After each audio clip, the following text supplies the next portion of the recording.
Welcome to Novelist Spotlight. This is Mike Consul, your host. In addition to being the host of this podcast and interviewing novelists, I am a novelist myself. I have 3 published novels. My latest is titled Lolita Firestone, a supernatural novel, and it is set in Sedona, Arizona and Cairo, Egypt. My previous novel is titled Family Recipes, a novel about Italian culture, Catholic guilt, and the culinary crime of the century. And my first novel is named Hardwood, a novel about college basketball and other games young men play. And that story deals with issues ranging from depression and racism to sex, religion, and university politics. All 3 novels are listed in the episode notes.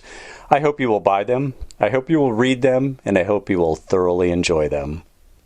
Now, on with our program. In the spotlight is TV and movie writer, producer, executive producer, and creator Dean Hargrove.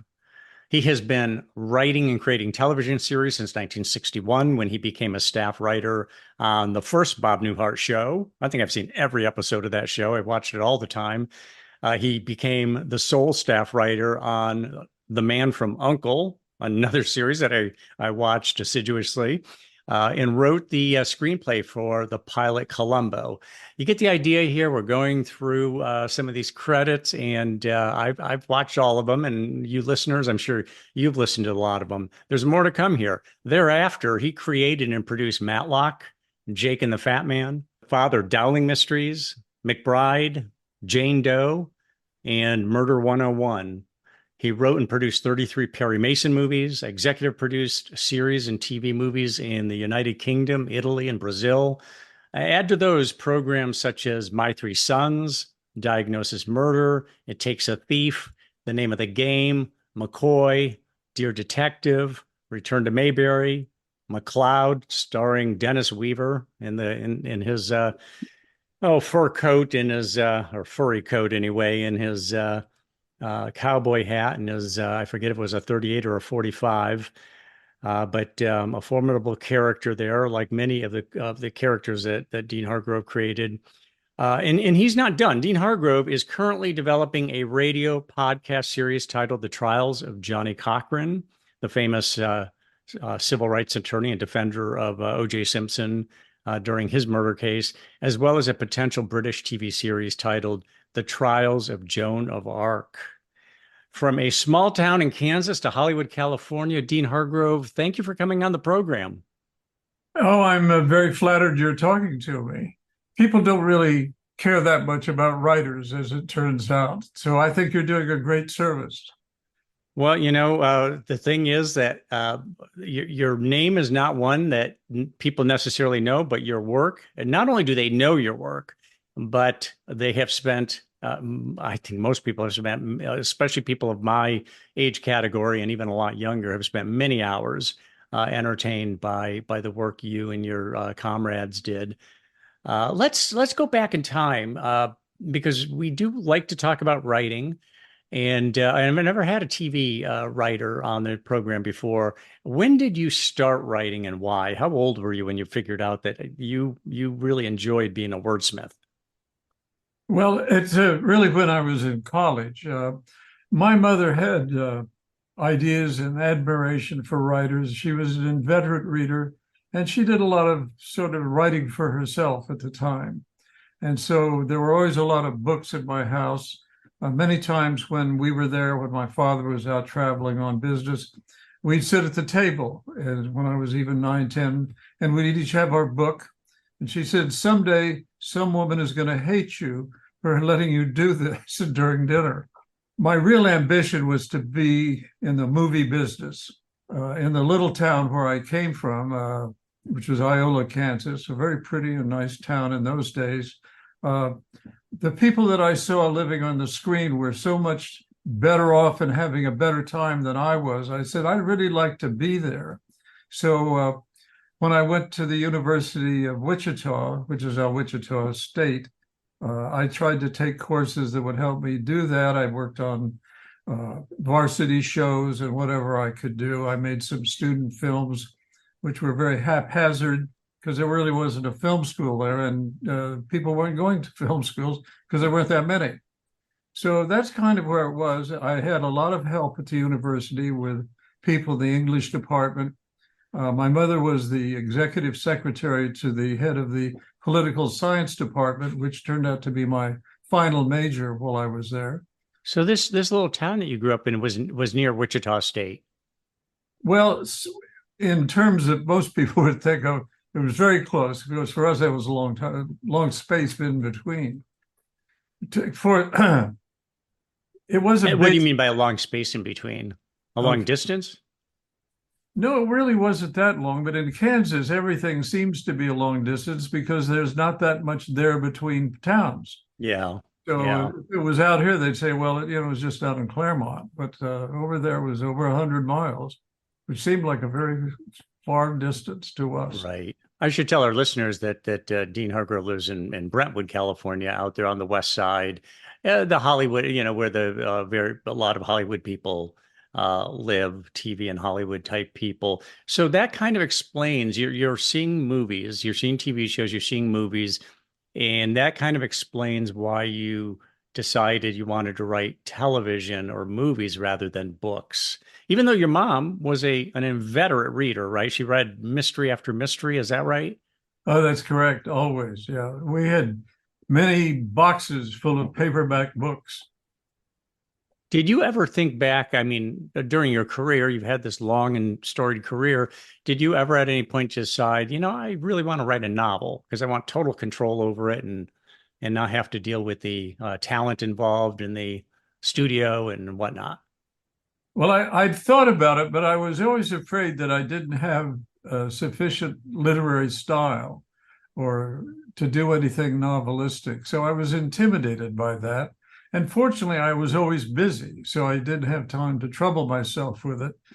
Except finally, when I was at my last studio assignment working for Sony International Television, where I was the executive producer on movies and some series for the BBC that Sony had underwritten the deficit financing, I thought, well, one afternoon I was in my hotel suite and I thought, baseball's been good to me. I can't complain about anything, but this isn't really why I went to film school. So I decided, well, maybe I could do a short film and finance it myself.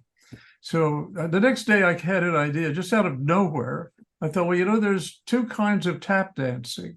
There's a tap dancing that everybody remembers from the MGM movies. And then there's a tap dancing today, which is much more, innovative and has a lot of hip hop mixed into it. And so I thought, well, maybe I could do a short film on that. So I started doing it, and it turned out as it was very well received. And then I decided a few years later, when I had a break in my schedule, I'm going to do a documentary film on tap around the world, because it's now traveled a great deal, and there's communities of tap dancers in a lot of unseemly places. So I worked with two sisters who were entrepreneurial tap dancers named Chloe and Maud Arnold, and they're very iconic in the community. And we set out and we did this thing called Tap World. And actually, it's one of the things I'm most proud of that I've done in my lifetime. And I would be thrilled if people would go to Netflix and search for it and take a look at it. It's only about 80 minutes, and it's very entertaining in my mind. And I got nice reviews, and it's kind of the culmination of what I've done. And then because we had a strike and other things have gone on, I decided to do a documentary. So I connected with a politician in San Francisco named Willie Brown, who's very famous, very colorful and brilliant guy. And I've spent the last 20 years trying to get something done with her. At the moment, we have a first cut, but because of the pandemic, we lost the rest of our financing. So I'm out now trying to hustle up the rest of the money to get it done. And of course, I have the thing with Johnnie Cochran, which I have what appears to be serious interest in getting that done. And if after that goes, I want to do a documentary on tap women, because women play such a large part in tap dancing, and so many young girls have taken tap lessons in their lifetime, and some of them on to great success. But as one of my you have the TAP project you did during the pandemic is on Netflix now. Yes, it is. It was. Last time I looked, it was there. They're not paying me anymore, but it's out there. They don't like to pay anybody that they don't have to, as you know. Yeah. Let me ask you, I want to go back to your college years for a second, because you went to Wichita State University. You also went to UCLA Film School. First of all, at Wichita State University, what was your major? Well, they didn't have a film department. And so the major they had, it sort of covered this, which really was teaching radio. It was called the speech department. Oh, so to take the radio courses, that was technically my major, which dismayed my father, who was always very skeptical of my doing anything in show business. And he said, well, what are you going to do when you get this degree? Put up a sign that says speaker? And typical cynical father, huh? Oh, yeah. This he couldn't figure that. He could never quite figure out if I was going to be able to make a living, as a writer in Hollywood. His favorite story that he always told as sort of a joke, but recurred many times. He said, father's at home and he hears a scratching at the door. And he goes and he opens it in the middle of the night, and there's his son. And he says, Father, I've come home to die. He said, no, you haven't. You've come home to eat. So his misgivings are well founded, because so many people try to get into the profession and never really make any scratch at it. Now, so you go to UCLA Film School as a graduate school to learn film. You're still thinking of making movies at this time, is that right? Well, yeah, that was the whole idea. I mean, to write a movie, of course, is the center of the project of what you're doing. What was your experience like at UCLA Film School? Well, it was very interesting because there were two schools to choose from at that time. One was USC and the other was UCLA. Now, I didn't really know anything about USC, but I had heard of it, UCLA. So I applied and I was admitted to their program. But in those days, UCLA, through the Board of Regents, had an attitude that they didn't want their students contaminated by the film business. So there wasn't any real connection to the industry as there was at SC. Everybody at SC was getting jobs right away. Although I had two very distinguished fellow students there, one being Francis Coppola and the other one Bogdanovich, who went on to really great success. They were at UCLA with you or at SC? Yeah, no, they were UCLA. It was kind of surprising, except that UCLA had the best archives of either of the two schools. USC didn't have a great archival system. They just had people who got jobs. UCLA had a great archives, and I got to see early Russian films or German films that were all totally new to me. I had no clue. And I found that very helpful from an educational standpoint. Unfortunately, one day I looked to try to see where does everybody go after they're at UCLA, and I saw they were making commercials and industrials, and I started looking into the program a little more closely, and it was such a adjunct to the theater department. They had old Quonset houses from World War II, and they had their equipment was rather primitive. Their equipment was rather primitive, and the faculty there was. Some of them were quite good, and some of them weren't as impressive as others. So I stayed there, and I looked at I got these courses I was taking. And I remember I had a camera professor, and one of our sites, they had old Aeroflexes and things like that. So it was to go out and shoot the construction They had old Aeroflex cameras, and our assignment mainly was to go out and shoot construction around the university. UCLA is still expanding, as I'm sure you probably know. So anyway, I went out and I shot a lot of stuff, and I made these student films. They weren't even student films. They were films I made while I was a student because nobody was teaching me anything. And so I'd had some experience just in the practical sense. So I was cutting the camera, and he came out and watched me, and he said, this is never going to work. This will never cut together. But I was cutting the camera, so when I showed it to him, he was sort of impressed. This hadn't occurred to him that it might. And then one day, so he kind of liked me for that. And he was a very bookish kind of fellow. And so one day I came in and he said, I just got my big break. I said, really? He said, yes. I said, well, I thought it would be a contract at MGM or something. He said, I've gotten a grant to do a film on the housefly. The housefly. The housefly. So I thought, maybe this really isn't the place for me. And fortunately, I had written some sketch material because I wanted to be a comedy writer.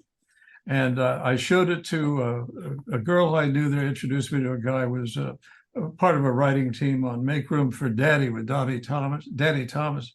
The band she introduced me to was a comedy writer, part of a team for a show called Make Room for Daddy, which Danny Thomas was the show. It was a very good show. It was a very funny show.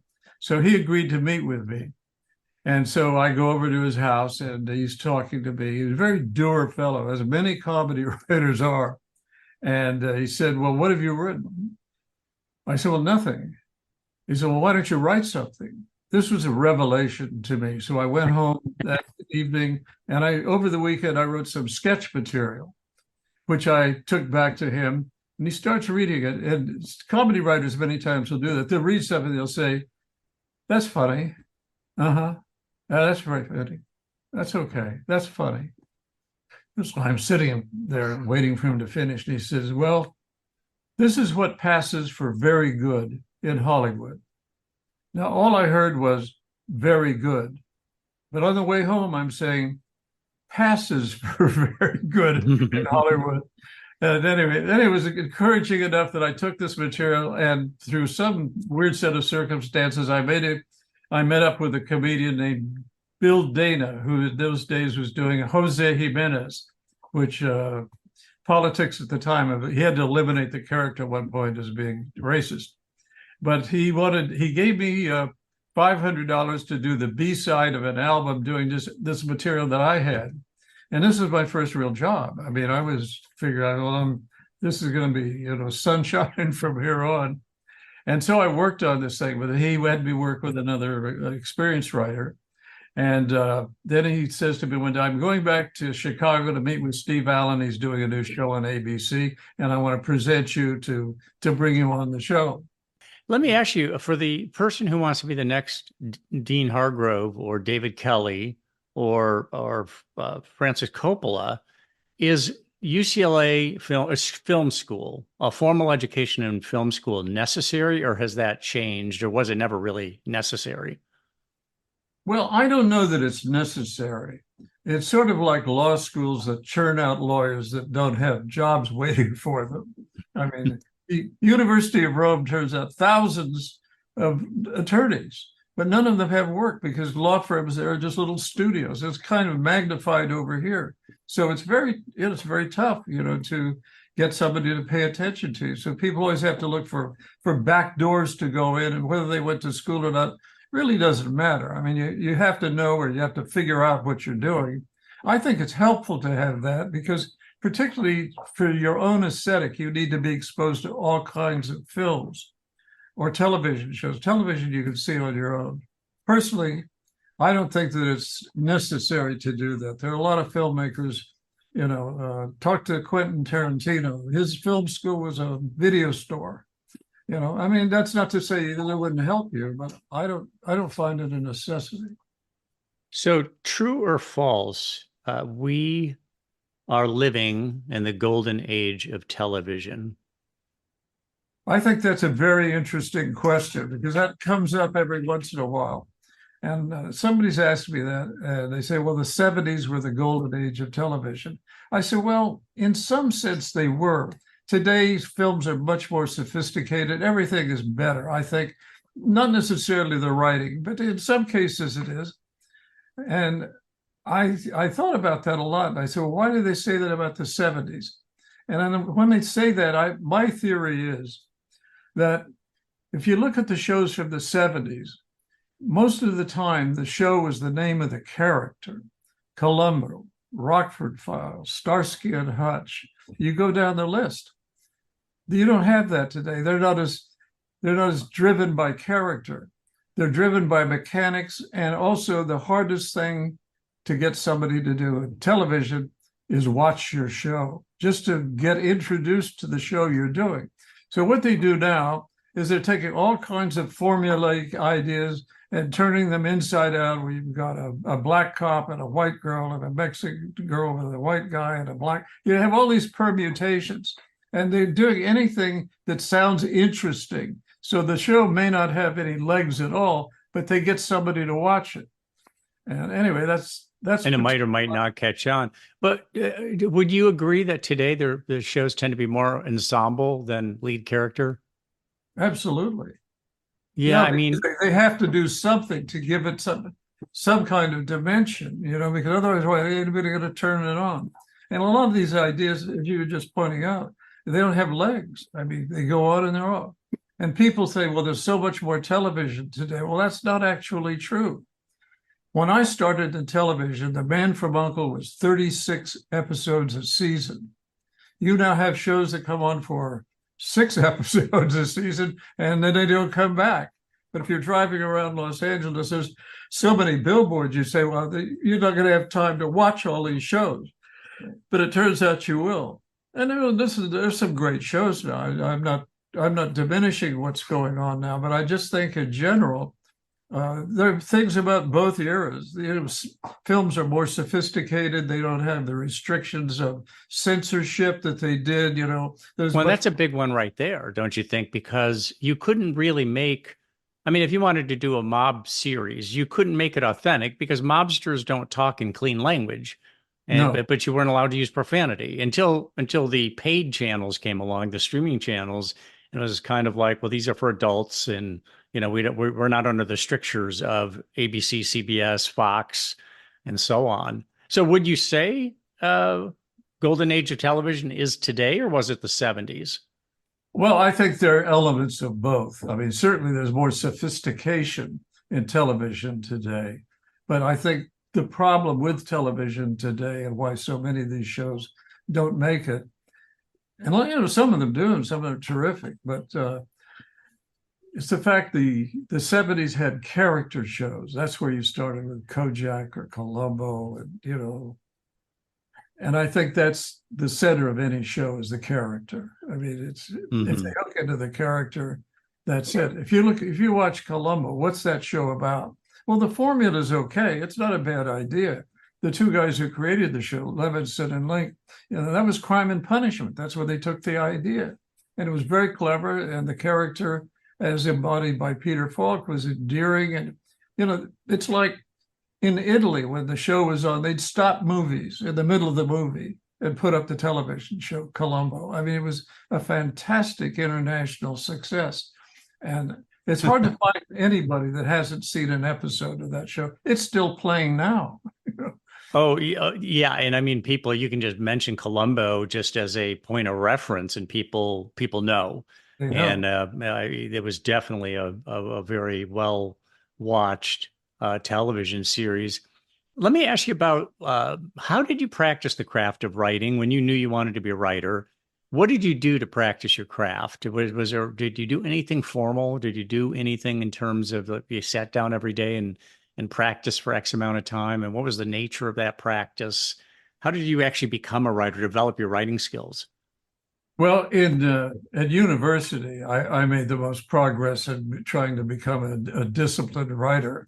I mean, my second major was English. And I had a couple of very good teachers there and who liked what I was doing. And they were extremely encouraging to me. So that gave me the impetus to keep doing it. I'm still spending a certain amount of time on my studies, not as much as I could get away with anyway. And then my last major was political science, which is the course that I loved the most. Uh-huh.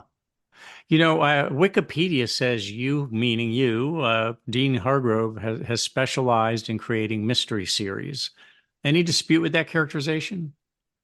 Well, yes and no. I mean, I've done lots of different kinds of shows, but it wasn't my special. That sort of infers that's what all of that I did, and I did most of the shows, have some kind of melodramatic dimension to them.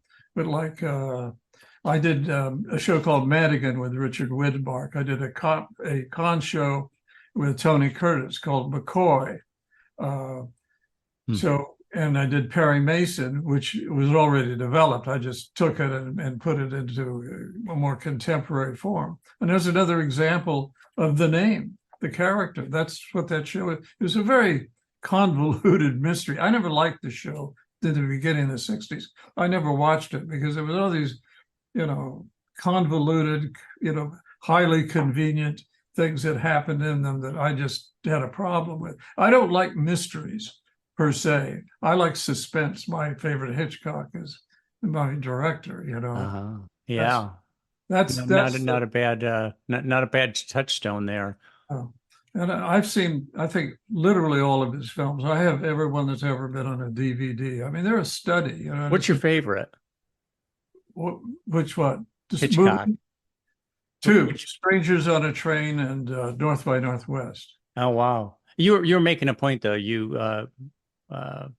You studied Hitchcock, or there was a course about his suspense writing? No, I studied it in as much as I've seen all of them. And then once they started turning them out in DVDs, and videotapes, then I caught up. I have stuff going back to silent films from England. No, he's a master, or was certainly. Yeah. And it's a great formula. Yeah. Innocent man unjustly accused. The police are after him, and the bad guys are after him. It's a genius. Yeah. Wikipedia also says you worked frequently with television producer Fred Silverman and television writer Joel Steiger. Talk about Fred Silverman. I've seen his name on so many TV shows in the credits. Well, I started working with Fred in 1985, and we worked together for about 10 years. And we had a great run because Fred had just come off he was head of all three networks at one point. The last network he was on, he wasn't as successful. The other two, of which he was a blazing success, didn't go well. And ultimately, he was replaced by a guy named Grant Tinker, who's a very sophisticated gentleman and beloved by many, many people. Fred wasn't necessarily beloved. Fred was a character.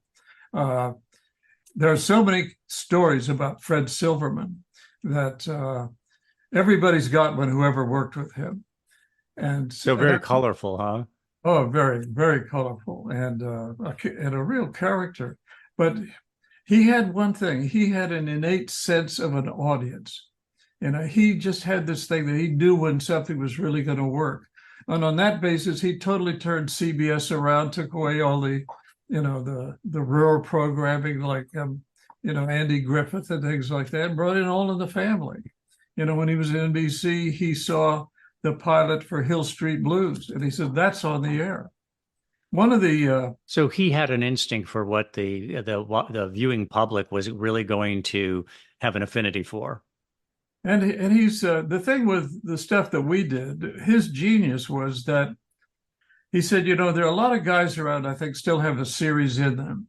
So, and he said, most of the time in his history, when things got fucked up, Fred would, he said, there are a lot of people around, Fred Silverman told me, that have another series in them. And most of the time when things get screwed up in developing a show, it's the casting. Because in those days, it was very formalized in terms of when you made pilots, when they back to sell them, and when they went on the air. So at a certain point in that span of time, everybody's looking for the same guy or the same woman. And so it got screwed up because they put somebody that was a compromise. And a lot of these pilots didn't work because of that. So his idea was, let's take people, stars, who are very welcome in homes and take what they do, which is comedy. If you look at the shows we cast in it, and let's devise a different kind of format for them. And I know you've done Columbo, this and that. So let's put them in a mystery. And so that's what we did. Perry Mason was already done, but in Matlock, for example, they tried to devise a show for him. And unfortunately, the writer and Fred, for some reason, it just didn't work. So we'd done Perry Mason, and Fred says, well, I vowed I'd never work for this company again. He said, but I'd like for you to come in and exec produce his thanks show. So I took the name Matlock, which my old collaborator had used in a movie once, and I always liked. And I went down and I looked up big time murder one defense attorneys. because I wanted to be a colorful, kind of country guy. And there was an attorney in Texas named Percy Foreman who never lost a murder case, ever. He was a real genius. And so I found all this great material from him and a guy named Racehorse Haynes. And there was another guy up in the West whose name I can't remember at the moment.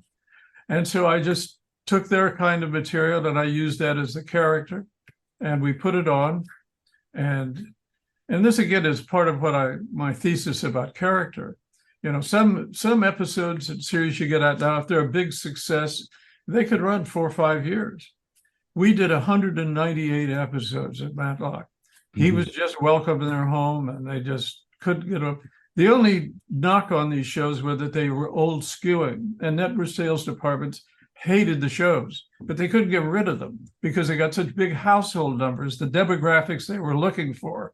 There was some of them in there anyway, and if you took it off and you put something else in, it might have any. So they kept it doing until finally CBS says, well, we just can't keep making Diagnosis Murder. And we'd done 200 episodes. So we got to let it go, and which they did. But so your career started with Bob Newhart, but My Three Sons was another show I watched starring Fred MacMurray as the dad and his three sons there, Chip and I forget the others. But the My Three Sons was also very early in your career, correct? Very, yeah. So those were a couple of your first credits, but you talk about characters. You've written about a lot of characters. What are the keys to creating a great character? I don't know. I mean, you do it over and over. Is it just kind of gut instinct? Weren't so great. Well, you obviously have a gut instinct for it, but if somebody said, "How do you do it?" you don't necessarily have a methodology for creating or characteristics of a great character. No, I try to find something that I like, that I'd like to watch, and so use that in whatever the format has to be. And there's a lot of similarities in formats because television traditionally has lawyers, doctors, and lawyers.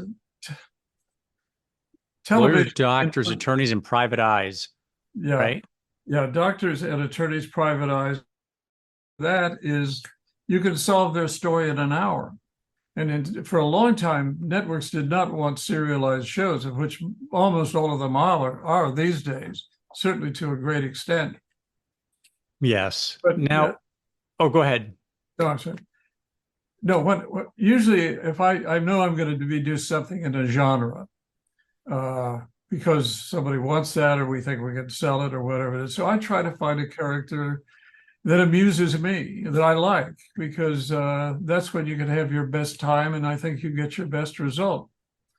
I've had a couple of shows that I've done where I like the characters, but I had casting problems, as per Fred, and they didn't work. I think a couple of them got sold, but it just didn't happen. Casting problems, as in you couldn't find the right actor to play the role. You couldn't find somebody who really fulfilled it in the proper way. Well, a couple of times, what happened was I compromised. You're down to the wire. One, we were like shooting 2 days from now. We were all set, and the network and I couldn't agree on anything because once I got functioning, my understanding was that I won't cast anybody you don't want, and vice versa. And we usually had to find somebody that worked all right. But in this case, I took somebody that I had real reservations about it. I don't want to mention his name, but he wasn't a big star either. He just didn't really work out then. He just didn't work out. He wasn't bad. It just didn't work. And, not everybody can play every role. Let me ask you about the turning point in your career. When did you reach a point where you realized, hey, I'm going to make it. I'm going to make it with this profession. I'm good at it. And I've got the wind at my back right now. I got a good tailwind, and I'm going to make it in this business. Well, a neighbor of mine was the producer of My Three Sons. And he'd read some of the stuff that I'd written for the album and this and that. And he was producing the show, and he gave me a shot. And he really helped me a lot. I mean, I can't say I totally invented the script and all of that. He really mentored me into getting through it. On the basis of that, I got an agent, MCA, which was the major agency in Hollywood at that time, and they put me on to the Bob Newhart Show. And the show was an actual success. I won the Peabody, we won the best show, and were canceled all within a week because NBC wasn't getting the demos that they wanted. So then for the next 3 years, I kind of bounced around. First of all, MCA as an agency went out of business. They were vast. But Bobby Kennedy went after them when he was running the Justice Department, saying he invoked the Clayton and the antitrust laws, saying since Universal now had an agency and a studio, you cannot be the buyer, the seller. So they went out of business overnight. Agents were running all over, making new little agencies and trying to get themselves together. And the agent I'd been with at MCA took me on. And so he'd take me out to these places. I really didn't know that much what I was doing, getting dramas put together that. But I got these. Was that when you were getting an agency to back you, an agent to back you? Is that when you knew? No, I had the agent. I mean, I still wasn't totally sure because now people would see me because I had the Bob Newhart credit. And I'm young and I don't cost much. Before this, I'd go into an office, there'd be 6 guys waiting to go into pitch their service. I'd be bouncing around and he'd get me these peculiar jobs like Leo McCarey, fabled, famous, many Academy Awards, comedy director, took me on and hired me to work on a story with him. And as it turned out, he was at Fox, which had been sort of his home, and that at Paramount. And Richard Zanuck, who was the son of Daryl Zanuck, the labeled, fabled producer to head of studio. Once the old man was gone, the son who delivered papers as a kid, Leo McCarey, didn't want to talk to him, but he's running the studio. So Zanuck wanted to get rid of him, but he couldn't quite do that. So Leo was trying to get a project together. He brought me in. I later found out he was paying me out of his pocket because the studio wouldn't pay for anything. Then I did an ill-fated thing with a very well-known director, writer, producer named David Swift, and that didn't work out very well. So I'm kind of out there and I'm going into meetings, but then the man from U.N.C.L.E. was having a very hard time getting writers to do the show. There's only a few episodes left. The show was doing okay. It was going to get picked up, but it wasn't a huge hit. So anyway, and they'd been through every writer in town, so they agreed to see me. And they was, Bob Newhart. So I go in and I work with the story editor. I was there for an entire day working on this story idea with him. And the producer created the show, Sam Rolfe, came in and said, so what are we doing? And so I tell him what we're doing. And he said, well, you could do this. And I said, well, yeah. And all of a sudden we're collaborating on this story. So I wrote the show. It was Barbara Feldon's first television show, directed by Joe Sargent, who went on to become an extremely heralded director. I did the show. It goes on. It's like everybody happened to see this episode. All of a sudden, my agent's getting phone calls from everybody. And so all of a sudden, it's like somebody turned on the lights. And actually, what happened with the script, though? I mean, that particular script, why the excitement about it? What did you do? You obviously changed the tone of it in some way. The humor. I've always tried to have a vein of humor in shows that I've done. I wanted to be a comedy writer. So you obviously, based on what you just said, you had interaction with actors. To what level would you be interacting with the actors on these programs? I mean, did they want to go over the script with you a lot of the time? Well, it varied from actor to actor. Some didn't. Bob Vaughn and McCallum just took the script and did it word for word, unless there was an and and a they that needed to be changed. I was never. They just took script and shot it. It was kind of America. There are a lot of other places where it doesn't quite work like that. But most of the actors that I've worked with have not been difficult about scripts. Even Peter, who was very fastidious about things. Peter Falk. Peter Falk. I mean, many times Peter would read the script as he's rehearsing, But Peter was very smart. He was a brilliant guy in many ways. And the show wouldn't have made it without him. Now, I saw an interview clip with you where you said Tom Bosley called you in. Tell that story. You were thinking, oh no, Tom Bosley and somebody else. This was the Father Dowling murders, I think, Yes. or mysteries. Yeah. And what did he have to say? Well, yeah, well, I get the phone. Tom wants to come in and talk about the scripts. I thought, oh, well, here we go. Because, you could go through this stuff as you're developing and getting a series going. And so Tracy Nelson played his companion, who was a nun. They come into my office and Tom sits down. We just wanted to come and thank you for the wonderful material you're giving us to do. This I'd never heard in my life. Many times there were guys who'd occasionally grouse about the scripts, but then when the show's over, they say, what a great script writer you were. I think they're worried about another job. That's the only time it ever happened. That was a great honor. I mean, Tom Bosley did a lot of acting. I mean, he was Mr. Cunningham on Happy Days, Richie Cunningham's dad, and did a lot of acting over the years. That's he did quite an honor. Fiorello on Broadway. No, Tom is a star, a very, very nice man, and how generous. It's like I helped another actor get a job and get a series, sort of inadvertently, but I'd sort of stuck my neck out for him, and then. But he took the time to come to your office. He didn't need to do that, and he wanted to say how he appreciated your writing on the script, that it was a pleasure to act it out. That reminds me, another question that just floated through my mind has to do with how much ad-libbing would go on. Did the actors stick with the script, or did you have certain actors who just decided, I know what you want me to say, but they just would ad-lib in the moment? Occasionally you would. Guys would, some guys like to filigree, the material a little bit in the way they think their character is, internalized with themselves and they want to do it. The most amusing story about that was that when we did Jake and the Fatman, Bill Conrad, who was a kind of gruff guy, but a very nice guy, and also very amusing, a very funny guy. We had Joe Penny on the show. He came in, he'd been successful on, this cop show with this other young guy. And we have a little table read. It wasn't that, you just kind of sit around and walk through the script and everybody they don't know each other, right? So they get to talking. Joe was a very kind of anxious guy, very nice guy, but he was a little anxious. And so we before we start the reading, he says, Bill, I know about the cards. Bill didn't do anything without cards. He prided himself on never learning a script, even on the earlier show, the cop show that he did, Cannon. So we're there. That's right, Cannon. Yep, I used to watch that. Yeah, he was carrying around a revolver and chasing criminals. Yeah. He said, I like your show better because I don't have to worry about my weight.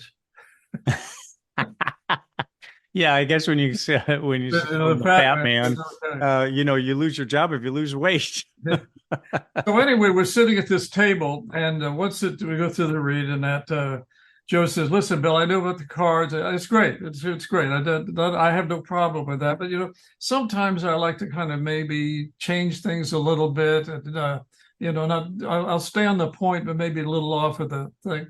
And Bill says, "Well, when you finish, just nod." He's talking about, Joe's saying, I'm going to do a little ad-libbing around in my speeches, and I hope that's okay. And Bill says to him, well, when you finish, just nod. He wasn't listening to his dialogue anyway. So tell me about, did you have a favorite actor to work with? Was there somebody who was a standout just in terms of how you got along with that person, or how you appreciated the way he actually effectuated the script? Well, actually, Peter Falk. Peter Falk. Oh, yeah, it's hard to beat him, right? He was on the cusp of being a movie star at the time, right? He thought he was going to be a movie star when he took the job, the Columbo role. Was he hesitant to take that role because he thought, no, I'm going to be doing movies instead of TV? You're actually very correct. I don't know if any people know that, but he'd gotten a nomination off a movie called Murder Incorporated. And he went on to play some pretty big supporting parts, off of that. And he thought he was going to be a star. So when they did, first of all, Columbo was originally a play called Prescription Murder that Levinson and Link wrote. And they got Joseph Cotton and Patricia Medina and an actor named Thomas Mitchell, a classic character actor. And they put it on, and they never quite got to New York. So, but they had the script. So when they came out to Hollywood themselves, they just started doing television movies. This was one of the early ones in 1966. And so NBC wanted Bing Crosby to play Columbo. And a lot of people know that. Well, they held out, Lincoln Levinson, and they got Peter. But in making the deal, Peter didn't want to be tied into a series. So he wouldn't give them a series option. So the movie came and went. And then in 1971, the studio wanted to put together this wheel. His business manager had gone south with all of his money. He was totally broke. And there was an actor named Wayne Rogers, you may remember from MASH. Oh, yeah, from MASH, yeah. Wayne was actually a big-time businessman. He put together $100 million deals and got funding for restaurants with top chefs and this and that. I knew Wayne because I used to play in a half-court pickup game on Sunday mornings at this park. Basketball? We were basically sort of the same size. So we usually assigned to guard each other. He was a nice enough fellow. And I wondered, I didn't know he was an actor. People were always asking him about stocks and things like, who is this guy? Mm-hmm. And then I saw him in a movie. Oh, he's an actor over there. He came in and took over Peter's financial life, straightened him out. They got the guy, and they managed to get, a modest amount of money back from him, on the concept that something is better than nothing. And Peter went on to the show. He was getting $26,500 an episode. And my deal was I'd written the pilot script, but they wanted to bring Lincoln Levinson to come back and do the first year of the show because they knew Mysteries. I didn't know them. And I said, I think it's a good idea, but I was supposed to come back for the second year. So I had to step off and do McLeod for a year. And then I came back. But you just triggered something there. You mentioned, well, first of all, I have seen some actors make the mistake of thinking, hey, I'm successful in TV, I'm going to go to the movies. I think David Caruso did that. And then he flopped in the movies. Yeah. And luckily for him, he got with a popular TV series again. He was able to get back on. He had each of those shows, he had about 3 lines to speak. It was ridiculous. He just put his sunglasses on and say a line or two. And that was the whole role. Yeah. It was crazy. Let me ask you about the scripts, though. You do a pilot, or you're the developer of a series, and you write the script for the pilot, or maybe the first 3 episodes. Most TV writers don't write every episode of a series, do they? Because I see different people who get writing credit. Like, for instance, once a series is launched and it's successful, then a bunch of writers start to pile in and say, I'm going to write an episode of this and turn it into the director or producer. How does that work? Is that correct or not? Well, there's a lot of variety to that, and it has changed over time. Like I say, when I did The Man from U.N.C.L.E., they didn't have staffs. I mean, they just didn't exist. They were all freelancers. There were story editors or producers would work with writers. Occasionally, they'd have a writer on staff to do some rewriting. Most of the time, the producer, which had to do it himself, or the story editor had to do the rewrites. But now they have I wouldn't even call it a system. They have what they call writers' rooms, which I find a little puzzling. I can understand in a comedy having there was a lot of that in comedies. I mean, the Bob Newhart Show, there were like 9 writers or 10 writers. They get fired occasionally, but there were a group of guys. They do their own scripts and they do their own rewrites, but they just had it because of the volume of material. And so today, the writer's room has taken that model, and they have a room full of writers and a producer or a story editor or whatever it is, usually the writer-producer. and they sit and they work on the material together. I find it a little odd. It seems to work, but it's very alien to me. Let's go to the Dick Van Dyke Show. Remember, he was a comedy writer, and they're in a room, him, Maury Amsterdam, and who was the blonde woman who was in there with them? Oh. And it doesn't matter. People would remember it, but what they did is they sat around trying to think up funny things, and they were sharing jokes and all that. Is that anywhere near reality for, say, when people are writing for SNL or just a comedy show out there? It's people in a room all brainstorming. They're all different. I mean, I don't know how each of these shows work. I know there are some shows where everybody's in the room. I know Chuck Lorre, who's probably the most successful comedy writer in history, when they were looking for somebody to come on the show on staff, they'd say, what do they have to expect? He said, well, I need big jokes at midnight. I mean, you're going in there and you're there, you know. I don't know how they parse out the work exactly, but there's a lot of interaction. And if nothing else, with the guy who's running the show. One of the problems that's happened in time over television is that there's been what they call a proliferation of credits. There's so many producers. I saw a show not long ago, I don't mention it, but there was 17 producers on the show. They once made a comedy pilot, it was a half hour, had 17 producers on it.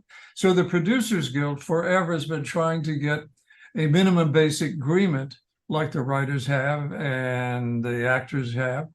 But that well was poisoned back in the 30s when everybody could be a producer. You don't want to do this job? Okay, give me Harry. You know, I mean, he'll produce it. He's been my nephew all his life, and I love him.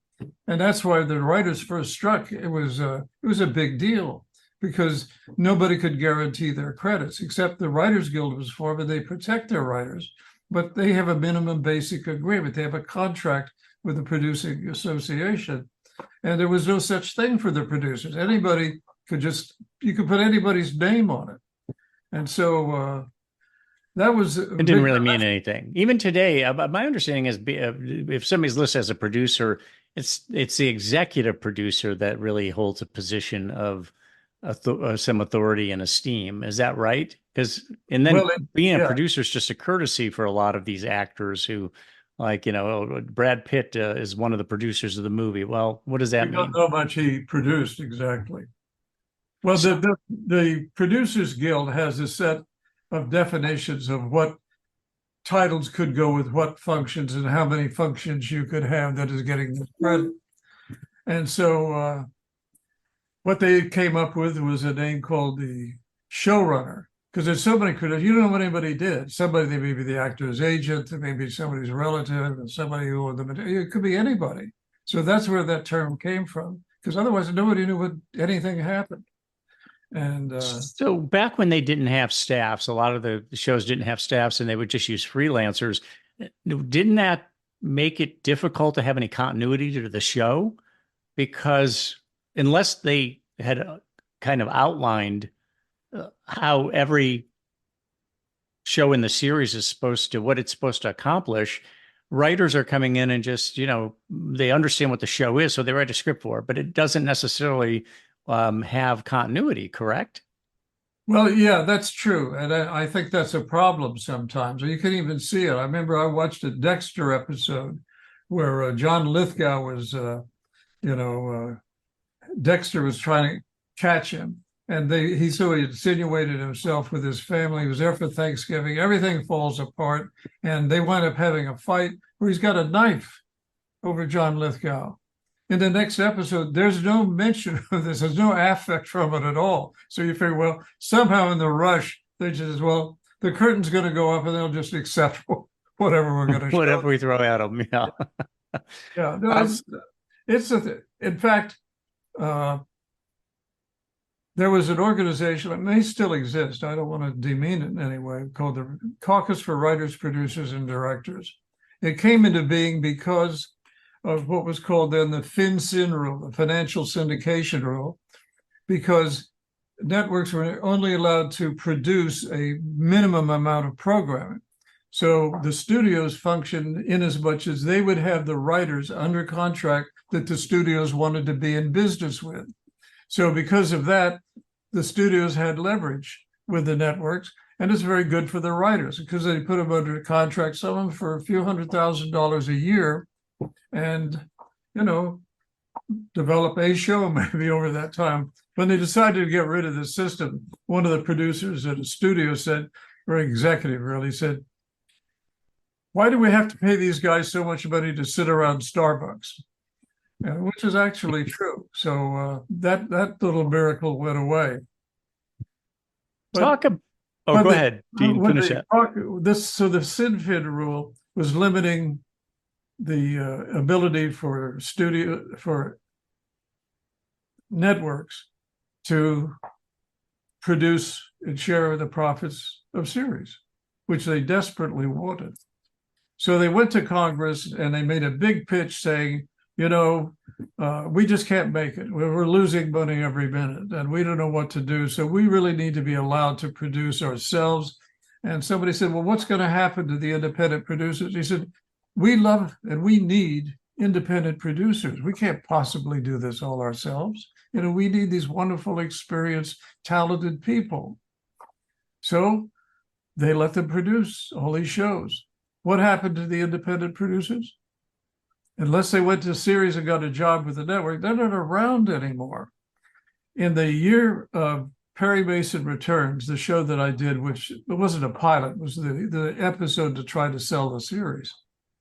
There were 252 television movies made that year, 252. Maybe now you'll find 20, 30. And I remember that because Perry Mason, talk about character again. Of course, there's a history to it, but it's still all based on character. The show that we did, which is the original 2-hour, was the #1 movie of the night, the #1 movie of the week, the #1 movie of the month, and the #1 movie of the year. So a character with that kind of sort of beloved background is a home run.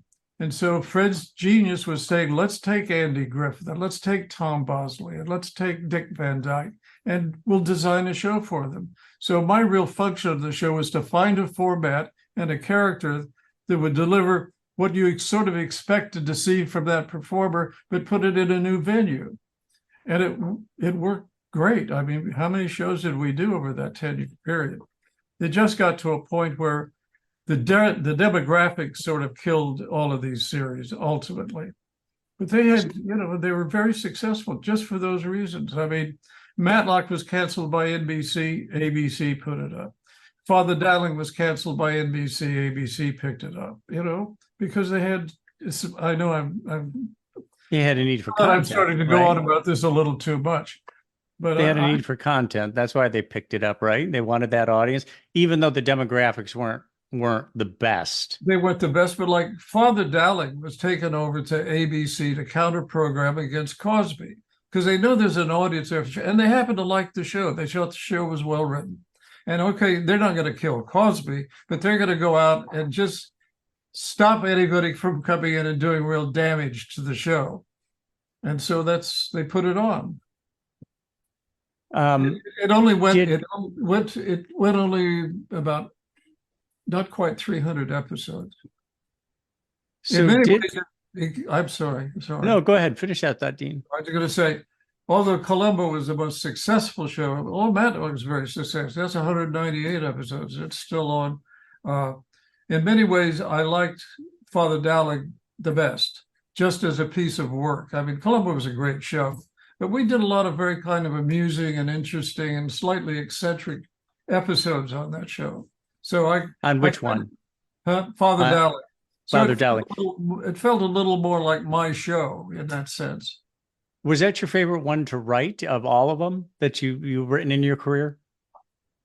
To some extent, well, I can't say. Yeah, well, that and Matlock and Columbo were my favorite. Those three were in particular. So let me ask you though: those TV executives that went before Congress, were they perjuring themselves, or did they just miscalculate and think that independent producers would be around and would serve their purpose, or did they know that it wasn't going to be that way, and they basically perjured themselves?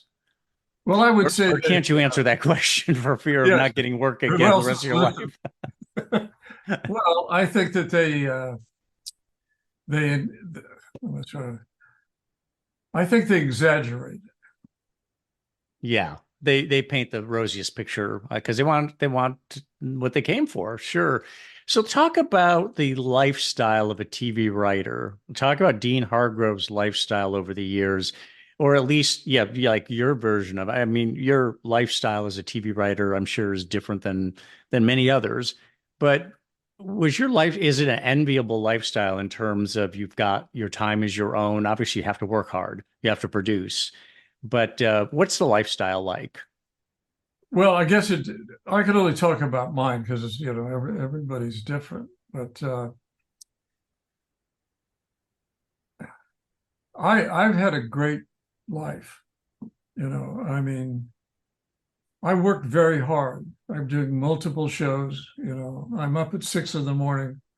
with a trainer to keep myself going. Oh, okay. I want to get into your regimen too. So you get up in the morning, you have a trainer, you work out, keep yourself fit, Yeah. and then talk about the rest of your day. What's it like? Well, I'm going to talk about when I was really doing the most shows, because Okay. at times I've only been doing one or two. But no, I get up in the morning, my trainer shows up, I work out, and then I'm in breakfast and in the car, making phone calls, which is a great part of your day while I'm driving in. I was always about a half an hour or more to Universal from this part of town. And then you go in and it starts right away. You got to take care of a certain amount of business. There's going to be a cut of a picture to look at sometime during the day. There's going to be perhaps a casting session that's going to happen. And you have to find time to work with writers who come in. And because these particular shows, like Columbo or Matlock, they're highly formulaic. And as you get into doing them, you find out we have 3 basic endings. The end of the 3rd act, I know he did it, but I don't want to catch him. The other one is, I don't know who committed this murder, Mm-hmm. So, or maybe nobody did it. I'm just kidding with that. No, you figure out these endings and you find way to adjust them to the story you're doing that seems to be the most fun.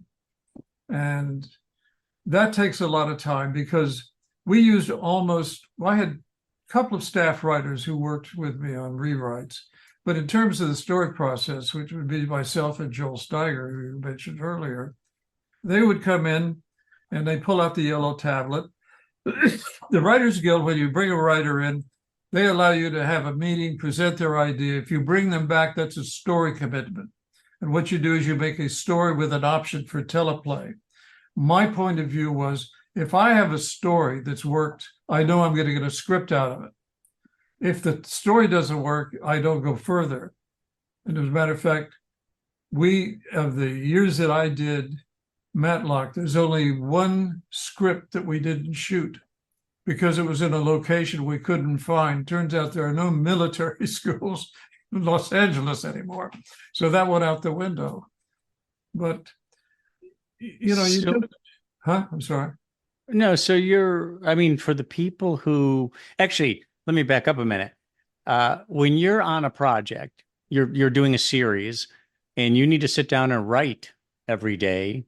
What kind of talk about were you a morning writer? How much time did you spend at it? Did you sit at a desk doing that? Did you like to move around, like go to a coffee house sometimes and sit and for a different, just a different environment to write? What was your writing day like? Well, my writing day had many alternatives based on these other things you have to do. But I would always, knowing my schedule, I would mark out a certain amount of time that I'm going to do that. And also, you wind up working till 8 o'clock on the weekend. You wind up working to 8 o'clock on a weekday, and on weekends, I'm in the office from the morning till night, where there are no phone calls or interruptions. And sometimes, you just have to do it. So it's a lot of, you put a lot of hours in, when you were in the throes of your career, you Yeah. were putting a lot of hours in, including weekend hours. Yeah. No, a lot. I mean, it's a But you love the full-time. work, or did Huh? you? I mean, you Oh love the yeah, work. I love the work. Yeah, it's great fun. I mean, it's such a privilege to be in this occupation. I mean, you're very well paid. People might say overpaid when you consider the salaries of people who are performing essential and worthwhile occupations. But I had a system that I worked out whereby, since our shows were successful and we would get the order for scripts, like in December to shoot in July, I'd start scripts going as soon as we got through the season script. I'd start on the new script, and I'd have maybe 10 scripts in the work before my holiday, before I went on vacation. Then I'd go off for 3 weeks and live a very expensive and exciting life, traveling around the world, taking my wife to exotic places, and bringing friends along, renting, houses on the Amalfi Coast. I mean, it was great. I mean, and I lived it to the fullest that I could. But I always made sure I had that amount of time, because you can't do that on that other schedule forever. So, what about the actually, I lost my place here. Let me just go back. Oh, just based on what you were just describing, there's a lot of people who want to get in the business. I mean, and the way you described it, it really points to why. I mean, it's a glamorous business. It's a fun business, and it's a big deal to be able to say, I write TV shows for a living. So many people want to break into the business. What's your advice to people who are aspiring television writers? Well, I've been asked questions like this a long time. Well, first of all, I say write an original script. Don't try to write a script for a series that you love, because there are going to be attitudes that you won't know. There may be, internal disciplines that you won't be aware of. And so chances are you may not exactly capture what they need. And because there's so many things going on internally, and you won't get a really fair shot. But if you write an interesting original screenplay and you get people to read it, which is a challenge, by the way, to get people to read anything. If you do that, then people will find you. They'll say that, oh, this guy's interested, or she's interested. Let's bring her in and talk to her. I say that, and the other thing I say, you really have to have talent. You have to learn the craft, and you also have to have great resilience. As I used to call it, it's coming out of the corner. You're going to get knocked down a lot. You got to be able to come back and stay with it. And I think that, and probably talent, are the two most important things, because everybody gets knocked down. You look at the most famous filmmakers, that they've had low periods where they couldn't get anything done or made, and then they come back. So those are the things that always come to my mind from my experience, and I believe in them. So a lot of perseverance. You have perseverance. You have to be willing to stick with it. You're going to get a lot of rejection. That's just the nature of the profession. So there's that. And then what about,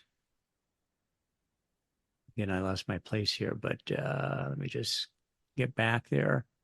Have you noticed that on the streaming channels, you watch Netflix or Apple or Amazon Prime, there's so many series now that are based on novels. There's just a ton of them. Why do you think that's the case? There's just not enough people with original ideas. I mean, there are some, but I mean, this is a very hungry environment. I mean, they're going to be fed all the time. As I've said to people occasionally, I said, you got to be prepared when you're doing a series. Somebody's going to have their hand out about every 8 days for a script.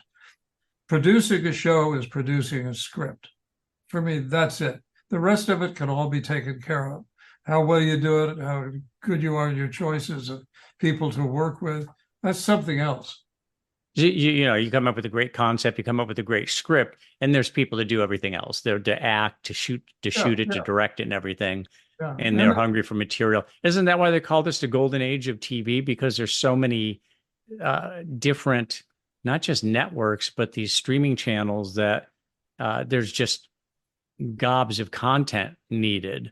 And some of these shows, and perfectly good shows in some cases, shows that I've loved, what's one season and they're gone. Oh yeah, They never even do a second season. They got to move in something else. What else are we going to give to our audience and stay on top? yeah. And we're at a turning point now. Show business is a study in change. Started with guys in a tent cranking a projector, guys in Nickelodeons in New York, and look what we have now. With all the digitizing and the fantastic technical dimensions and innovations. It's quite staggering when you think about it.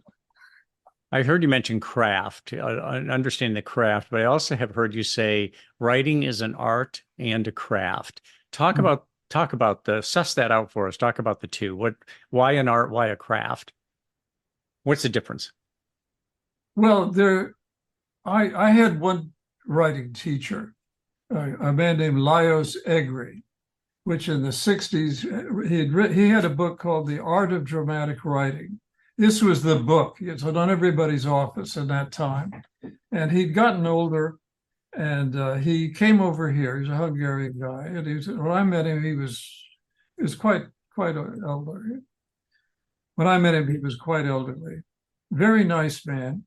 And he had a little ad in the Hollywood Reporter writing class, and I recognized the name, so I went over and I started working with him, one-on-one kind of thing. And he was teaching the Ibsen well-made play. And the thing he would always say is, I'm going to teach you how to write a well-made play. It may not be any good, but I'm going to give you the form. I'm going to show you this craft, my version of this craft that you should do. And he'd recommended me for a couple of jobs, which never went anywhere. It was nice. I remember when Lawrence of Arabia came out, I wanted to go see it. I said, may I take you? He said, oh yeah, I want to see that. So I go there, forgetting that he was almost totally deaf. So I had to sit like in the fourth row of the theater, and overpowered by the film visually. It was in the Wiltern Theater, it was a big theater. And I'm watching this, man, I'm just enthralled by this film. And when the film is over, I said, so, Mr. Reagan, what do you think? He said, it doesn't work, because it wasn't his dialectic. And he said, well, what do you mean? He said, we don't know any more about this guy at the end of the movie than we did in the beginning. Now, what I didn't say to him, that was part of the theme of the movie. When he's getting up to the Suez Canal, somebody's yelling, who are you? Who are you? At the end of the movie, in his Jeep, sand is obscuring him from our view as it goes over the windscreen. But he was a fascinating guy that way. But that's his book, the author, The Art of Dramatic Writing. I cannot tell you the number of times this book has been referenced in other writing books. He wrote a book that that book is constantly referenced. He obviously wrote a very important piece of work there. Oh yeah. He was it sounds like what you're saying is craft has to do with structure, art has to do with exercising creativity within the framework. I guess so. I mean, there's an exception to everything, but I think that's certainly what I've always thought, and because I was influenced by him. So what are you streaming and watching on Netflix, Apple, Amazon Prime? What shows are you watching these days? Or maybe name a few that you recently watched that you hold in that you value. Well, I see some shows coming back. I've sampled some shows that I just wasn't that. I just the other night watched a movie called Mr. and Mrs. Smith, which I remember the movie with Brad Pitt and I think Angelina Jolie. That's right. Yep. Totally different premise and all of that. And I thought it was just sort of wasn't for me. And the other movie I wasn't in love with, but at least I understood it. I thought it was clever. In fact, Hitchcock did a movie called Mr. and Mrs. Smith. And then none of them are alike. None of them are the same thing. So anyway, I looked at that, and I looked at Yellowstone, some of the shows that are popular. I could never get into Game of Thrones. I have a trouble with made-up countries and all of that stuff. I'm not a fan of science fiction, I guess is what it really is.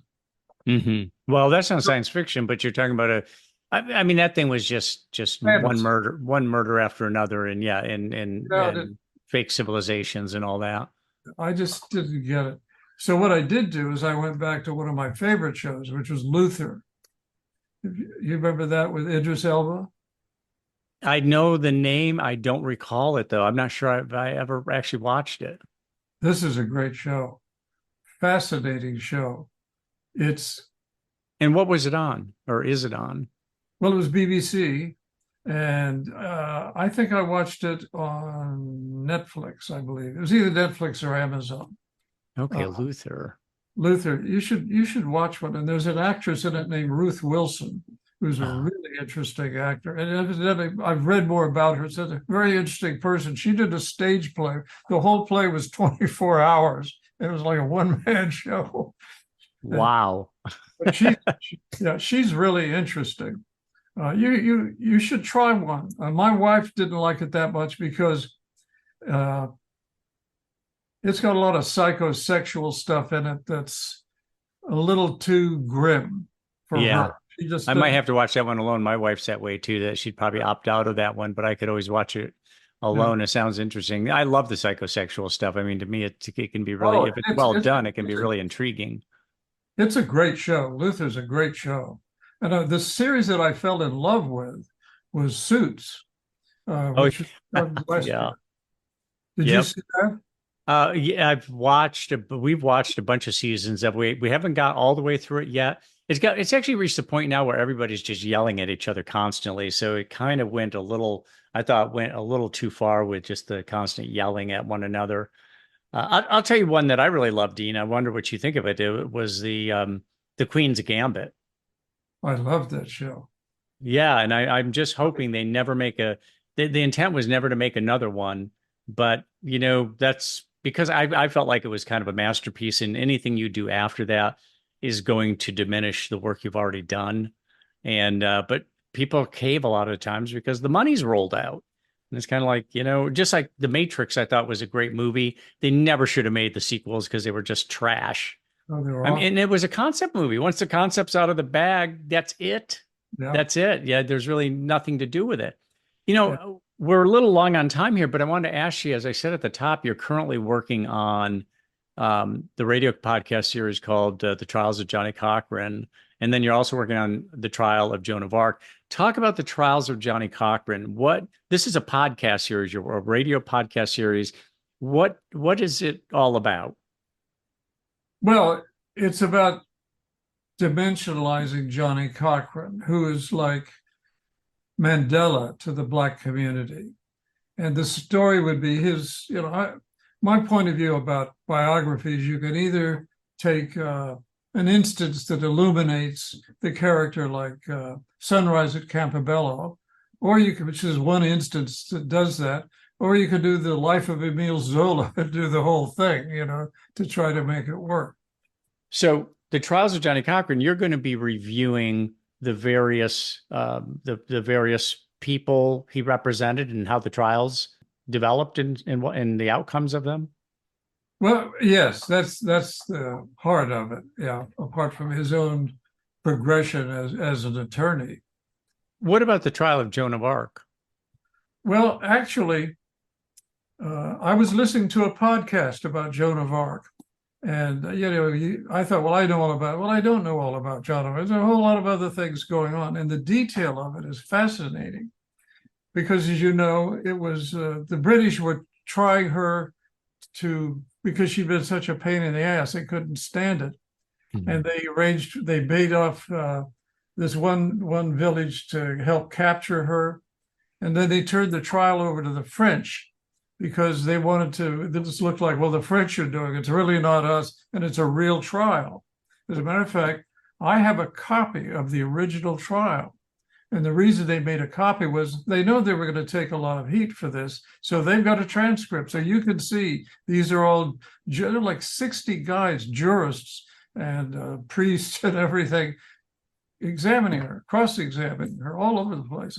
And she was good. I mean, she'd say the equivalent of asked and answered many times. She was very smart. She was burned at the stake. Okay, that's what I thought. That's what I was going to ask you. I thought so. 3 times. They didn't want anything that could be left of her that they could put in a box or something and show it off. And my favorite line in the thing, because it was so grisly, the guy, the British guy who was there to supervise the French who were doing this trial, they paid for the trial and all of that.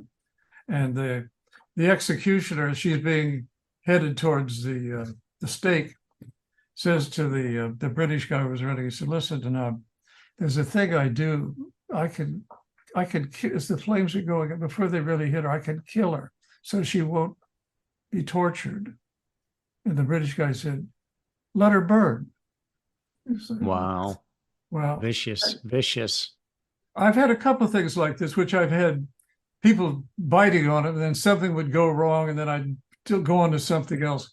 Because I wrote a treatment on this, and I met with a woman who had been a top executive at Netflix, and then she came over to Oprah's company to run her company, Harpo.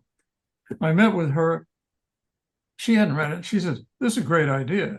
So now she's moving in, and she's going to take it to Anne Hathaway, who she did a project with recently. I'm getting a call from a woman producer, and I said, she said, you're going to have a lot. I said, you're going to have all women on this production. Let's don't kid her out. And so, and she said, great. And without exaggeration, 2 days later, Discovery buys Oprah's company, and they only want to do unscripted television. Dean, I really appreciate you taking the time to come on the program. You've been really generous with your time, and it's been an honor to have you. You've had a great career. It just amazes me how many of the shows that you have produced or written, I have watched for many hours, and they're still out there. They're still out there and being watched. So thank you so much for taking the time and coming on the program. Well, listen, thank you. I'm very flattered you're having me on the show with all these very distinguished novelists. So it's been a treat for me, and I'm most appreciative. Thanks a lot, Mike.